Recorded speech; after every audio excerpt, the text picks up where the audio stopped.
Misterios de la historia. A finales de julio de 1588, la desmesurada armada invencible de Felipe II irrumpe en el Canal de la Mancha con el empeño de saquear Londres y derrocar a la reina Isabel I. No hay quien pueda detenerla salvo la infantería. ¿Y con cuánta infantería cuenta Isabel I? Respuesta, con muy poca. Entre Inglaterra y su inminente destrucción tan solo se interpone una variopinta flota comandada por un gallardo corsario, Sir Francis Drake. Era un patriota, pero a su parecer un aspecto fundamental de la guerra era obtener un botín, saquear los tesoros del enemigo. La Armada Invencible.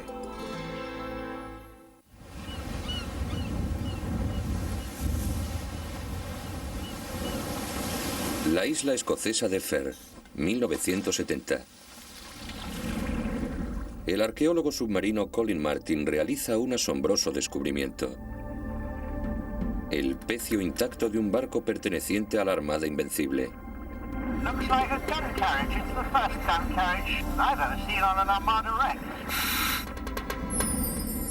Entre los artefactos recuperados, Martin halla atractivas pistas acerca del colosal enigma que rodea a la gran flota, incógnitas que han desconcertado a los historiadores durante centurias.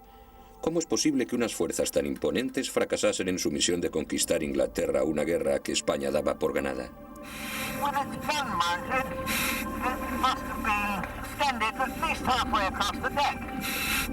Antes de descubrir un buen número de pecios de la Invencible, tan solo sabíamos lo que nos decían los documentos. Hallando los restos de los navíos, estudiándolos mediante técnicas arqueológicas modernas y reconstruyendo su fisonomía previa al naufragio, estamos viajando en el tiempo. 1558, el gigantesco imperio español se dispone a ceñir todo el globo terráqueo. Con sus territorios extendiéndose desde Finisterre hasta Macao y las Indias Occidentales, el rey Felipe de Habsburgo es el soberano más poderoso del mundo. A raíz de la conquista de las Islas Filipinas, que comenzó en 1565, se puede afirmar que, en rigor, en su imperio jamás se ponía el sol. La adición del Reino de Portugal lo redondea.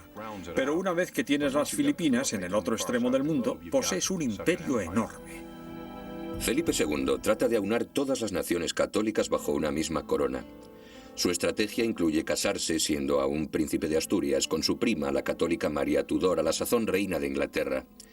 Se trata de una jugada calculada para procurar protección a sus posesiones flamencas contra una posible invasión francesa. Uno de los grandes atractivos del matrimonio con María Tudor, una mujer mucho mayor que Felipe y que posiblemente ha sobrepasado la edad fértil, es no obstante que se trata de la reina del país que se encuentra frente a los Países Bajos, y aunar Inglaterra y los Países Bajos le brinda protección para sus territorios. A instancias de su esposo Felipe, la reina María Tudor comienza a instituir una armada moderna. Bautiza su primer barco con el nombre de Felipe y María en conmemoración de su casamiento. Sin embargo, se avecina una contrariedad. María fallece a causa de un cáncer de ovarios.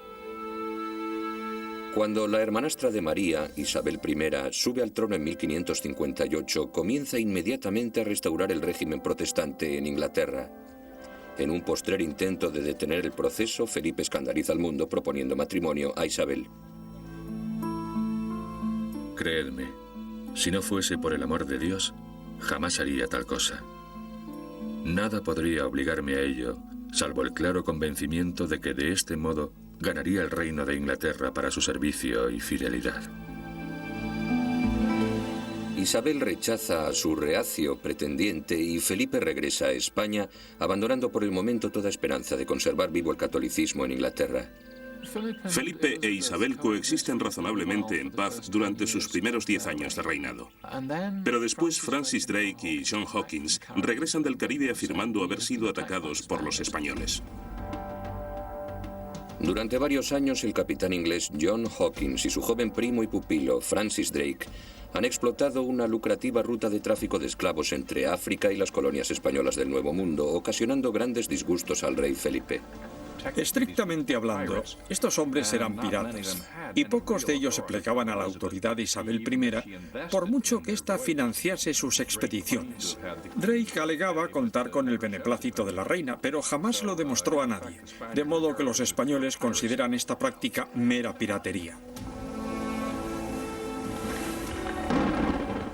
Cuando las tormentas fuerzan a las baqueteadas naves de Hawkins a buscar abrigo en un puerto mexicano, la Armada Española no deja pasar la oportunidad de tender una trampa a los incautos ingleses. Hawkins y parte de sus hombres se las compusieron para huir por los pelos a otro buque llamado Minion, y el propio Drake se embarcó en un pequeño navío. Hawkins le envió órdenes de regresar. Volved, llevo demasiados hombres a bordo de esta nave y quiero que recojáis a algunos. Drake hizo caso omiso a su orden, no regresó y partió por su cuenta de aquel puerto, abandonando a Hawkins con su barco sobrecargado. Respaldando a sus capitanes corsarios, Isabel responde a este ataque a las naves inglesas, asaltando 5 galeones españoles cargados de tesoros. Felipe II, airado, comienza a maquinar un modo de derrocar a Isabel. Inopinadamente se le presenta la ocasión propicia en 1570, cuando el Papa Pío V excomulga a la soberana. La bula de Pío V declara depuesta a Isabel y autoriza a cualquier católico para asesinarla y a cualquier monarca católico para destronarla. De modo que el Papa recurre a Felipe II y le propone hacerse cargo de la empresa. Al principio el rey no se muestra interesado. Sin embargo, un agente papal destinado en Inglaterra, Roberto Ridolfi, se presenta en la corte española y dice: «He urdido una conspiración para vos». El intrincado plan de Ridolfi para asesinar a Isabel y sustituirla por la católica reina de Escocia, María Estuardo, intriga a Felipe. Promete enviar fuerzas invasoras a fin de secundar la insurrección, si bien jamás llega a estallar. Los espías de Isabel descubren el complot. Arresta a los conjurados. A raíz de la maquinación de Ridolfi, Isabel está dispuesta a cooperar con cualquier opositor a Felipe II. Isabel comienza a proveer descaradamente de fondos y tropas a los revoltosos holandeses a fin de sostener su guerra contra España. Más adelante pone en práctica una campaña para atacar a Felipe donde más le duele, en su bolsa. A partir de 1572, Isabel comisiona a Hawkins y Drake para emprender una serie de expediciones corsarias. Con la mayor frescura saquean las posesiones españolas de la cuenca del Caribe, capturando un sinnúmero de ricos botines. Francis Drake adquiere una reputación casi mítica entre los españoles a causa de sus diestras y audaces hazañas.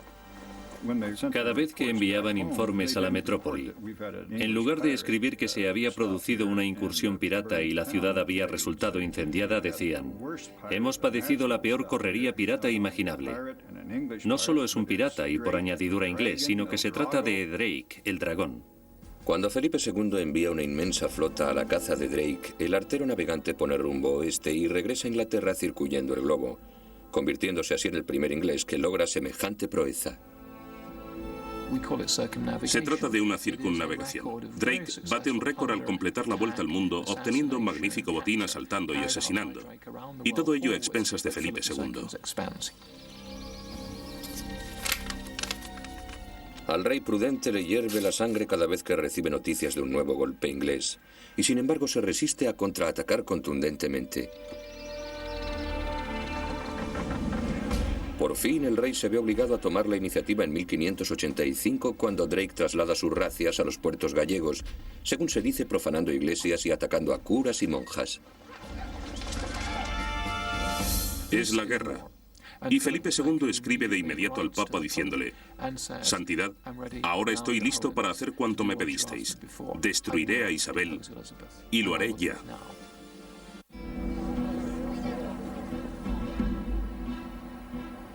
En 1585, con la espina de las recientes correrías de Francis Drake aún clavada, el rey Felipe de Habsburgo toma la trascendental decisión de invadir Inglaterra y derribar a la reina Isabel.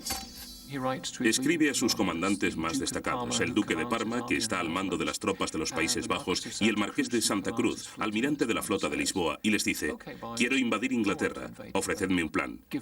De modo que tras consultar a sus expertos, ambos se presentan con fabulosos proyectos en los cuales, claro está, cada uno de ellos asume el papel protagonista. El marqués de Santa Cruz responde el primero. Una gran armada navegará hasta Inglaterra y desembarcará una fuerza invasora.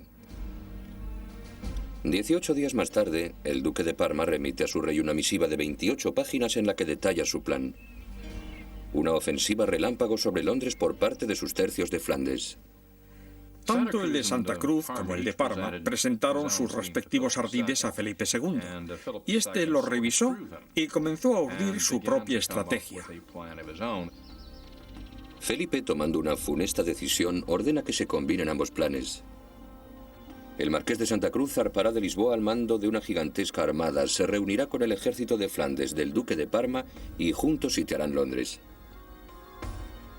Tan grandiosa táctica enamora a Felipe hasta tal punto que parece ciego ante los riesgos inherentes al intento de aunar dos grandes contingentes militares separados por 1800 kilómetros. Todos los oficiales españoles que algo sabían acerca de estas cuestiones habían admitido que el plan flaqueaba en lo fundamental. Cuando el marqués de Santa Cruz, cargado de razón, dice «¿Cómo vamos a tener buen tiempo en el Canal de la Mancha?», el rey le responde «Dios proveerá». La verdad es que se trata de un pobre sucedáneo de la estrategia. Apenas se ha secado la tinta del secreto plan de invasión tramado por Felipe cuando los espías de Isabel la ponen al corriente. Hace tiempo que la reina sospecha de una posible invasión por parte de Felipe. De modo que en 1583, y en previsión de tal suceso, había fundado una comisión real para la Armada. La comisión continúa la labor que comenzara en tiempos del matrimonio de Felipe con la reina María Estuardo, aunque con ciertas variaciones. Todos los nuevos buques se diseñan y construyen para ser más rápidos, presentando una proa más baja y castillos de popa, líneas más puras y cubiertas de cañones más largas. El galeón rápido, que es una nave muy estilizada y veloz, muy fácil de maniobrar y equipada con artillería pesada, era completamente distinto al navío de transporte de tropas español, que en rigor no servía más que para desembarcar las tropas invasoras. Además, Isabel ordena que sus antiguos buques se retiren del servicio y se reacondicionen para incrementar asimismo su velocidad. El Felipe y María, construido en honor al rey Felipe, es rebautizado con el nombre de Nonpareil y se dispone para atacarlo. Una de las grandes ironías de la historia es que cuando Felipe vino a Inglaterra en su juventud, una de las pocas cosas que hizo fue emprender la modernización de la marina inglesa. Esos mismos barcos, unos años más tarde, estarán a la vanguardia de la defensa inglesa contra la propia armada de Felipe. A fin de ganar tiempo para disponer sus defensas, Isabel azuza una vez más a Sir Francis Drake. El 29 de abril de 1587, el marino perpetra un osado ataque sorpresa en la bahía de Cádiz, donde se están aderezando muchos barcos de la Armada Española. Drake cruzó el puerto cañoneando y abordando las naves. Arrambló con todo lo que quiso y quemó cuanto no pudo llevarse. En menos de un día, Drake saquea y destruye 2 docenas de buques de guerra. Temiendo que a renglón seguido el desvergonzado pirata tienda una celada a la flota del Tesoro, Felipe ordena al de Santa Cruz que conduzca los 37 navíos restantes en persecución del inglés. La táctica de Isabel surte su efecto. Los preparativos de la Armada se ven radicalmente interrumpidos. La destrucción sembrada por Drake en el puerto de Cádiz retrasó a los españoles cerca de un año, y todo el trabajo invertido en la flota hasta entonces tenía que rehacerse. Santa Cruz tarda 5 meses en regresar con una flota diezmada por las tempestades y las enfermedades y acuciantemente necesitada de reparaciones. Sin embargo, el rey siente la urgencia de fretar la armada. Para Felipe se ha convertido en un pozo financiero sin fondo, de modo que insiste al de Santa Cruz. Es tanto el tiempo que se ha perdido hasta ahora, que cada hora de dilación me causa más aflicción de la que podáis imaginar. Os encomiendo y ordeno con la mayor severidad que partáis antes de que finalice el mes corriente. Santa Cruz es incapaz de satisfacer las demandas del rey. Contrae el tifus y fallece el 9 de febrero, abandonando una armada desquiciada en ausencia de su almirante. El rey debe encontrarle un sustituto inmediatamente. En Lisboa nadie cuenta con la experiencia ni el estatus social necesarios para comandar una flota tan aristocrática. La Armada ha atraído a sus filas a todo tipo de notables españoles, así que quien quiera que asuma la responsabilidad del marqués debe gozar de distinción social. Así las cosas, el duque de Medina Sidonia es el candidato lógico. Pese a ostentar un título y un linaje adecuados para el cargo, Medina Sidonia carece de experiencia naval. Cuando Medina Sidonia recibió el nombramiento de manos de Felipe, al parecer se quedó estupefacto. Era consciente de los problemas y, a mi juicio, sabía perfectamente que no era el hombre idóneo. No dudo que vuesa majestad me otorgará la merced que humildemente le suplico, y no me encomendará un menester del que a buen seguro no podré responder a satisfacción, puesto que ni sé ni entiendo de él. Me falta la salud precisa para navegar y no dispongo de dineros que gastar en la empresa. ¿Y por qué, se preguntarán, sigue adelante el rey? La respuesta es muy interesante. Los secretarios del rey leen la misiva, pero no se la transmiten. Responden directamente a Medina Sidonia. No se la hemos mostrado al rey, porque todo el mundo sabe que se os ha encomendado esta misión. Y si se supiese que habéis escrito en términos tan pusilánimes, quedaríais desacreditados inmediatamente. Se trata de una amenaza bien tangible y surte efecto. Al cabo de una semana, Medina Sidonia cabalga hacia Lisboa. Ahora la suerte de la armada se encuentra en manos del reluctante e imperito duque de Medina Sidonia de 38 años. Tras la muerte inesperada del marqués de Santa Cruz, el rey Felipe II se apresura a buscarle un sustituto capaz de poner a punto la grandiosa armada invencible. Se decide por el duque de Medina Sidonia. Felipe II lo nombra comandante. Él se muestra remiso, pero acude a Lisboa y, sorpresa, al cabo de 6 semanas, la armada se hace a la mar. En 6 semanas zarpa. No está mal. El duque, un puntilloso organizador, se hace a la mar en un tiempo récord al mando de una armada que incluye unos 19.000 infantes, 7.000 marineros, 1 millar de caballeros de fortuna, 180 clérigos y 130 navíos para transportarlos a todos. A los ojos de las multitudes que desfilan diariamente por el puerto, la armada merece el apelativo de invencible. Mas las apariencias engañan. A fin de obtener los barcos necesarios para una empresa de tal envergadura, Felipe de Habsburgo hubo de esquilmar todo su imperio, principalmente a costa de los navíos mercantes que se reconvirtieron en buques de guerra. La armada es, en gran medida, una mezcolanza, se podría decir. Los tipos de nave eran variados, las baterías de cañones disparejas, las tripulaciones eran diversas, todo carecía de auténtica uniformidad. A fin de armar a esta dispar flota, Medina Sidonia requisa todos los cañones que encuentra en el vasto imperio español y apremia a las fundiciones para que fabriquen más piezas de artillería. En su prisa por desplegar la armada, la cantidad prima sobre la calidad. A resultas de tanta precipitación, buena parte de los 2.431 cañones de la flota es de muy pobre factura. Sus diferencias son extraordinarias. Por ejemplo, el escuadrón castellano, que cuenta con barcos muy buenos, carece de artillería suficiente. Monta cañones de 12 libras, que no están mal para vérselas con corsarios y piratas, pero no sirven para encarar una batalla naval. El 25 de mayo de 1588, Medina Sidonia despacha un correo al duque de Parma, comandante de las tropas terrestres de los Países Bajos, informándole de que la armada invencible se hace a la mar. Recomienda al de Parma que comience a disponer sus tropas para el encuentro y subsiguiente conquista de la Inglaterra protestante. Bautizada con el nombre oficial de Felicísima Armada y bajo el pendón de la Cruzada Católica, Felipe considera a su flota imbatible, amparada por la mano de Dios. En sus instrucciones a la Armada, hace hincapié en la sagrada empresa que la flota se dispone a acometer. Proscribe expresamente la blasfemia, la sodomía y las mujeres a bordo, todo cuanto pudiese comprometer el cariz religioso de la expedición. Pronto, el destino pone a prueba las convicciones de Felipe, ya que la invencible ha de vérselas con una intempestiva borrasca. Para el 24 de junio tan solo han llegado a la altura de La Coruña y allí los sorprende una violenta galerna que dispersa a la flota. En una carta al rey, Medina Sidonia pone en duda que Dios milite verdaderamente en el bando español, provocando una airada respuesta de Felipe. Yo tengo ofrecido a Dios este servicio. Adelantaos pues a lo que os toca.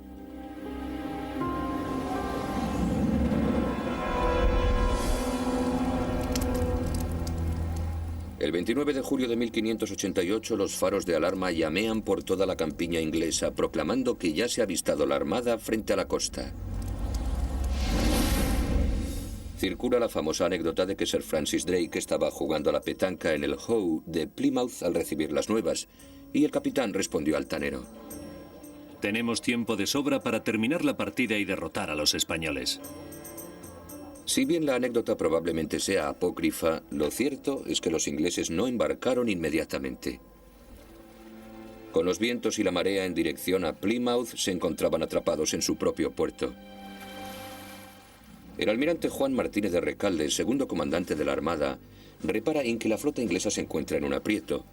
Así que envía un mensaje a Medina Sidonia recomendándole un ataque a gran escala al puerto de Plymouth. A mi juicio, si se hubiesen situado a la entrada del puerto de Plymouth y quizá les hubieran enviado un puñado de brulotes, barcos incendiados, los ingleses habrían estado perdidos. Sin embargo, Medina Sidonia ha recibido órdenes estrictas de no atacar a no ser que se vea obligado a ello. Su misión consiste en reunirse con el duque de Parma e invadir Inglaterra. Por consiguiente, decide ignorar a quienes le sugieren atacar Plymouth y continúa avanzando por el Canal de la Mancha, permitiendo así que los ingleses salgan y los combatan. Se libraron por los pelos. Pienso que fue un error. Al alba del 31 de julio, los vigías de la Armada descubren con sorpresa que una gran flota ha aparecido como por arte de magia por Barlovento. Haciendo un esfuerzo hercúleo, las 70 naves inglesas han salido del puerto de Plymouth remolcadas por botes de remos. Amparada por la oscuridad, la flota del almirante Charles Howard ha rodeado a la Armada y goza de la gran ventaja de estar situada a Barlovento. En una batalla naval, el bando que se encuentra contra el viento tiene las de ganar. De modo que situarse a Barlovento, como se dice más apropiadamente, te confiere una ventaja inmediata sobre tu enemigo. Y los ingleses se situaron de este modo desde el principio. Al verse enfrentada a la flota inglesa, la Armada maniobra con destreza, adoptando una formación de batalla en forma de media luna, con los navíos más robustos en las alas de vanguardia y los más frágiles protegidos en el interior. Los ingleses debieron de pensar: Dios mío, estos tipos saben lo que se hacen, ya que se trata de una hazaña naval impresionante. Resulta difícil imaginar cuán imponente debió de resultarles la Invencible a los ingleses la primera vez que la divisaron. Posiblemente se trataba de la mayor concentración que nadie hubiera visto. La excelente disciplina que los españoles demostraban en la formación convertían a la Armada en un objetivo demasiado formidable para atacarlo. Y los ingleses, al principio al menos, no tenían ni la más remota idea de cómo acometerla. Cual David encarándose a Goliat, los navíos ingleses se aproximan a la Armada con cautela, escogiendo uno de los buques de la parte externa de la formación como blanco de su cañoneo desde la lejanía. El San Juan de Portugal, buque insignia del almirante Juan Martínez de Recalde, es la víctima del primer asalto, recibiendo más de 300 impactos. Pese a que la lejanía del atacante minimiza los daños, Recalde teme que su miscelánea artillería no sea rival para la superioridad inglesa en potencia de fuego. Puesto que nuestras naves mediterráneas no están dotadas de tanta artillería pesada como las enemigas, éstas se aproximarán y nos infligirán cuantiosos daños. El barco de Recalde sobrevive a la primera jornada de batalla. Sin embargo, otros navíos españoles no tienen tanta fortuna. Un buque llamado San Salvador estalló y hubo de ser evacuado por los españoles.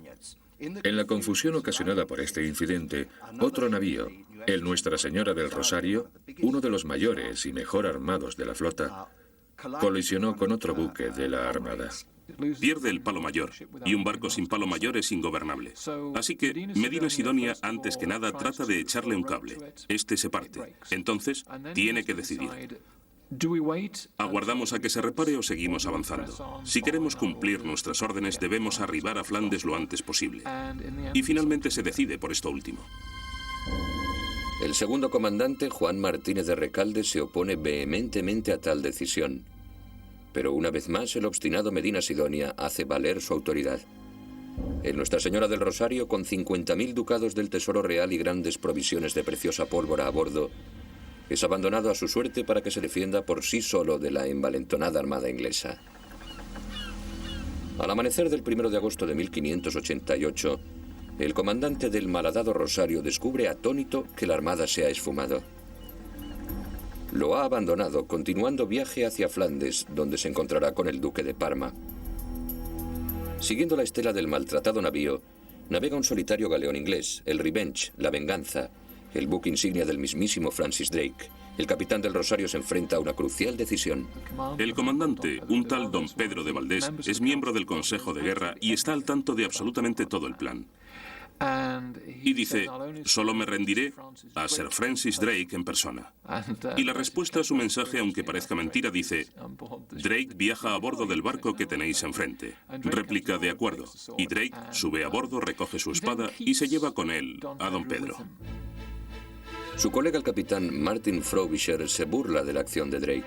Para capturar el Rosario, Drake ha tenido que abandonar su posición a la cabeza de la flota, permitiendo así que el resto de las naves se dispersen durante la noche. Sus compañeros estaban furiosos, no por haberlos abocado a tan tremendo riesgo, sino por haber sido el primero en hacerse con el tesoro. Cuando Frobisher descubrió lo que Drake había hecho, pensó que había actuado así bien por cobardía, bien por traición. Dijo, desconozco el motivo, pero a fe mía que es uno de esos dos. Lo que Frobisher no sabe es que Drake podría haberse apoderado de algo más que el tesoro del Rosario y su capitán. No es más que una teoría, pero a mi juicio, el hablar directamente con uno de los capitanes del escuadrón, sometiéndolo a un sutil y mesurado interrogatorio, descubriendo quizá cómo habían concebido la ofensiva, es como apoderarse de los planes secretos del adversario. Al día siguiente, Drake arremete contra un nuevo barco español. Lo rodea una y otra vez lanzándole andanadas. Se diría que trata de averiguar cómo responden los españoles, y la respuesta es no hacen nada. En los días siguientes a la captura del Rosario, los comandantes ingleses se muestran más atrevidos. Se aventuran más cerca de los buques españoles y los acosan con un fuego incesante. Aún así, el intenso cañoneo parece incapaz de frenar el implacable progreso de la armada incontenible hacia los Países Bajos, donde se encontrará con el ejército del duque de Parma para invadir Inglaterra. Sin embargo, el constante avance de su flota no reconforta a su comandante, el duque de Medina Sidonia. Pese a haber despachado mensajeros diariamente, Medina Sidonia aún no ha recibido una sola misiva del duque de Parma. Le escribe casi a diario. Querido duque, aún no he recibido noticias de vos. ¿Qué sucede? Y se diría que jamás la recibe. Resulta muy difícil navegar hasta los Países Bajos a golpe de remo o de vela y regresar. En el siglo XVI, las comunicaciones constituían un grave problema. Nosotros estamos tan acostumbrados a la comunicación instantánea que no nos hacemos a la idea del alcance de la dificultad. Desde luego, es uno de los grandes defectos de la campaña. Medina Sidonia convoca un consejo de guerra que recomienda fondear la armada en el protegido puerto del extremo opuesto de la isla de Wight, hasta que se reciba la confirmación de que las tropas del duque de Parma están listas para zarpar de los Países Bajos y salir al encuentro de la Invencible. El 4 de agosto de 1588, Medina Sidonia ordena poner rumbo al puerto. Pero los ingleses se habían apercibido de sus intenciones. El escuadrón costero, comandado por Martin Frobisher, se interpone entre los españoles y la costa, y a resultas de ello, los españoles se ven empujados hacia unos bajíos considerablemente peligrosos. Tras impedir la entrada de la armada a puerto, los almirantes Howard, John Hawkins y Francis Drake conducen sus escuadrones sin temor hasta situarse en medio de la armada, batiéndola con un fuego sin tregua. La feroz batalla se prolonga durante horas, y al disiparse el humo, la armada se ha alejado del refugio que le brindaba la isla de Wight. Ambos bandos saben que los españoles no tendrán ocasión de detenerse entre la isla de Wight y el paso de Calais. Posiblemente por eso apenas se lucha durante los 3 días siguientes. Medina Sidonia no tiene más opción que continuar confiando ciegamente en que el de Parma esté listo para el encuentro. Sus esperanzas se truncan al día siguiente, cuando por fin llega un correo para informarle de que el duque aún no ha embarcado un solo barril de cerveza. ¿Para qué hablar de los soldados? Lo que menos se imaginaba es que el duque no había recibido el primer mensaje, en el que se le informaba de que la armada había partido de España hasta aquel mismo día. Era imposible que estuviese dispuesto, pero hace cuanto puede. Dispone sus tropas, marcha con ellas hacia la costa y comienza a embarcarlas. Los diversos legados que van y vienen traen variadas versiones acerca de la marcha de los preparativos de Parma. Hay quienes dicen que necesita un par de días, otros que quizá 2 semanas. Medina Sidonia recurre a su última y desesperada opción, Se arriesgará a anclar la armada en el puerto de Calais y allí aguardará la llegada de las tropas del duque de Parma a bordo de sus gabarras. El comandante sabe que si aguanta el tiempo suficiente aún es posible lograr la reunión y alzarse con la victoria. La suerte del régimen Tudor depende de cuanto suceda en las siguientes 36 horas. El único obstáculo interpuesto entre la armada y la invasión es la flota inglesa. No había fortificaciones entre la costa de Kent, donde Parma tenía previsto desembarcar, y Londres. Bajo las órdenes de un experto comandante como el de Parma, habrían conquistado Londres y quizá capturado a la reina. El almirante Charles Howard es consciente de que la victoria depende de su próxima decisión. Debe asestar un golpe decisivo. Decide atacar con brulotes. Se prende fuego a 8 embarcaciones cargadas de materiales combustibles y la corriente se encarga de arrastrar las bombas flotantes hacia la flota española. Los barcos incendiados pasarían entre los navíos fondeados de la Armada y, según se esperaba, los incendiaría. Y lo que es más importante, cundiría el pánico. Y en efecto, esta es la única ocasión en que el terror se apodera de los españoles. Hasta entonces, su disciplina había sido tremenda, pero se dejaron llevar por el pánico, cortaron los cables de las anclas y el viento los dispersó hacia el Mar del Norte. A la mañana siguiente, Medina Sidonia descubre que tan solo 5 buques españoles permanecen anclados, rodeados por la totalidad de la flota inglesa. Esta era la oportunidad que buscaban los ingleses. Habían disuelto la armada y la habían conducido hacia el Mar del Norte. Ahora ya podían atacarla con todas sus fuerzas. Medina Sidonia y el fiel Recalde maniobran con bravura para plantar cara al asalto. Este se desata con abrasadora intensidad. El galeón de Medina, el San Martín, recibe 107 impactos directos en su casco, mástiles y velamen. Los ingleses atacan desde tan cerca que entre los barcos se puede intercambiar insultos. El comandante español echó mano de sus garfios de abordaje y gritaba a los ingleses que le dejasen aproximarse y luchasen como hombres. Los increpaba. Ingleses cobardes, gallinas luteranas, venid a pelear. Otras naves españolas regresan y se suman a la batalla, pero en vano. El torbellino inglés es implacable.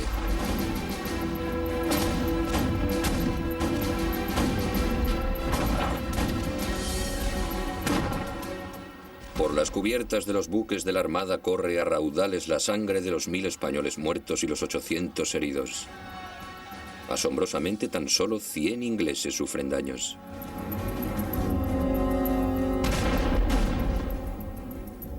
La agresión finaliza cuando los barcos ingleses agotan su munición, pero el daño ya está hecho. Durante el acaloramiento de la batalla, la fuerte corriente ha arrastrado a los maltrechos y diseminados navíos españoles hacia el Mar del Norte, donde ya no tendrán oportunidad alguna de reunirse con el duque de Parma. Rehusando admitir su derrota, Medina ordena que la flota se reagrupe. Al negarse algunos barcos, el duque, furioso, manda ahorcar in situ a uno de los capitanes insumisos, dejando su cuerpo pendiente del penol como advertencia. Manda llamar a Recalde como segundo comandante que es, pero este responde no iré, puesto que de todos modos ya nadie me obedece. Finalmente, incluso Medina Sidonia se ve obligado a reconocer su fracaso. Es consciente de que su flota es incapaz de hacer frente a las fuertes corrientes y poner proa al Canal de la Mancha, y sin ella, el ejército de Parma no puede invadir Inglaterra. Por sorprendente que pueda parecer, una flota inglesa inferior ha derrotado a la aparentemente imparable armada invencible.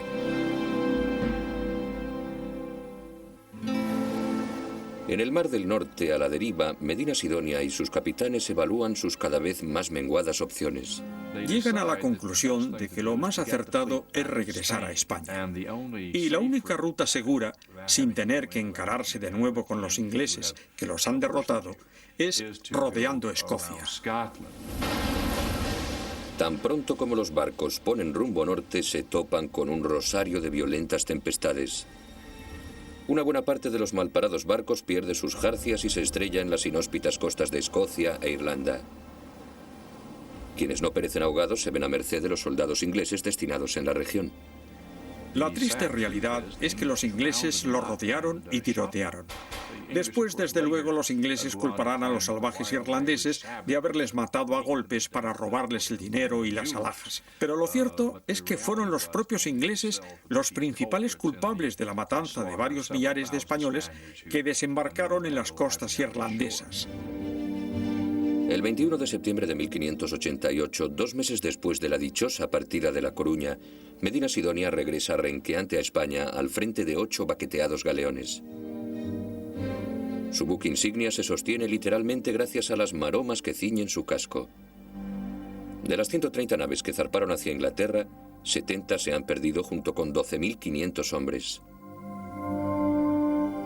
El almirante Juan Martínez de Recalde, el segundo comandante de la Armada, también consigue regresar a España, donde muere al cabo de 2 semanas. En cierto sentido, Recalde es quien tiene la última palabra, ya que lo último que hace en su vida es cursar un informe en el que critica sin ambajes, explícita y reiteradamente, las decisiones de su comandante supremo Medina Sidonia. Sin embargo, posiblemente el rey jamás llegó a leerlo. A resultas de ello, las investigaciones oficiales exoneran a Medina Sidonia y a Parma, si bien jamás dan respuesta al principal enigma. ¿Por qué fracasó la Armada? Por supuesto, lo primero que hacía todo el mundo era atribuir a Dios tanto la victoria como la derrota. A raíz de la debacle de la Armada Invencible, en Inglaterra y Holanda se celebraron grandiosas procesiones y oficios religiosos dando gracias a Dios por la victoria. Sin embargo, los expertos se pusieron a analizarlo. A lo largo de los siglos, los estudiosos han propuesto multitud de teorías para explicar el fracaso de la Armada Invencible. En 1967 la controversia se reaviva cuando los arqueólogos descubren el primer pecio de los 8 hallados frente a la costa irlandesa. Entre los restos del Santa María de la Rosa les aguarda una gran sorpresa. El primer barco naufragado carecía absolutamente de artillería. Pero lo que realmente nos sorprendió fue hallar una gran pila de proyectiles, ya que los historiadores nos dicen que la Armada fue derrotada, o al menos es una de las razones, porque se le agotó la munición. Esto sucede varios años antes de que el doctor Colin Martin descubra la siguiente pieza del rompecabezas: cañones intactos. Algunos de los gigantescos cañones presentan graves defectos de fabricación, por lo que son proclives a estallar. Sin embargo, todos comparten un problema común. El doctor Martin repara en que entre la mezcolanza de cañones, cada uno de ellos precisa de un calibre distinto, un sistema terriblemente confuso e inoperante cuando se está librando una batalla. Los españoles se enfrentaron a enormes problemas para distribuir la munición adecuada para los cañones adecuados en los barcos adecuados. Y al parecer debió de producirse tal caos que la mayoría de los buques embarcaron balas de cañón que no se correspondían con el calibre de los cañones de a bordo. Para colmo de males, ulteriores investigaciones demuestran que muchos de los mayores cañones españoles iban montados sobre tremendas cureñas de 2 ruedas. Esta disposición tan poco manejable los hacía casi imposibles de maniobrar y recargar en el transcurso de la batalla. En definitiva, los españoles lanzaban una andanada y a continuación tenían grandes dificultades para volver a disparar. En cambio, los ingleses, al haber desarrollado tácticas de artillería portátil, podían cargar y volver a cargar durante todo el combate, gracias al reducido tamaño de sus cureñas navales. Esta fue su arma secreta en 1588. ¿Pudo ser este talón de Aquiles lo que descubrió Sir Francis Drake al capturar el Rosario y a su capitán, don Pedro de Valdés? ¿Fue esta la clave secreta que finalmente permitió a la flota inglesa infligir tales daños a la Armada en el paso de Calais? Drake es un hombre muy desenvuelto, habla castellano. Es muy fino y educado. Podría haber reparado en que la nave, a pesar de su gran tamaño, cargaba cañones larguísimos y quizá preguntase cómo pensaban recargarlos. Y don Pedro puede que le respondiera: la verdad es que jamás se nos ocurrió. Pensamos, una andanada y al abordaje. Y Drake: sí, muy interesante, continúe. Resulta inevitable pensar que esta prolongada conversación pudo proporcionar a Drake muchísima información. Si bien los descubrimientos del doctor Colin Martin arrojan nueva luz sobre el misterio de la inoperancia de la Armada en combate, Algunos eruditos opinan que no son sino los síntomas de un problema mucho más grave. El auténtico hierro, la equivocación fundamental, se remonta al estadio de estrategia y planificación. No es un buen plan. Confiar que una flota se reúna con un ejército que se encuentra a 1000 millas marinas en plena edad de oro de la navegación es un error.